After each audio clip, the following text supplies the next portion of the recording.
কেমন আছেন সবাই? আশা করি সবাই ভালো আছেন। আজকে আমরা শিখব কীভাবে ফোনে ডেভেলপার অপশন চালু করা যায়। তো আমরা সকলে জানি ডেভেলপার অপশনে অনেক গুরুত্বপূর্ণ সেটিংস থাকে, কিন্তু সেগুলোকে চালু করার জন্য ডেভেলপার অপশনটি চালু করতে হয়।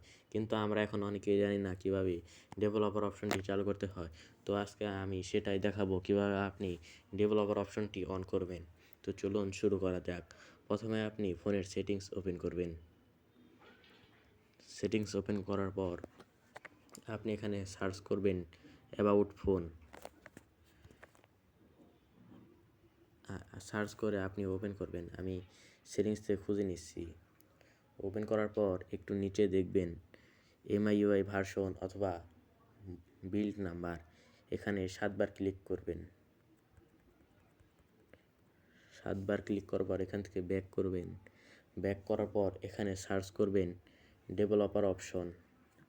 তা না হলে আপনি এখান থেকে খুঁজেও নিতে পারেন। আমার ফোনে যেখানে আছে আমি খুঁজে নিচ্ছি। তো দেখুন এই যে একটু নিচে ডেভেলপার অপশনটি আছে। এখান থেকে আমি এখানে ক্লিক করে ওপেন করে নিচ্ছি। তো বন্ধুরা, এটাই ছিল আজকের ভিডিও। আশা করি আপনি বুঝতে পেরেছেন কীভাবে ডেভেলপার অপশনটি চালু করতে হয়। তো গুড বাই।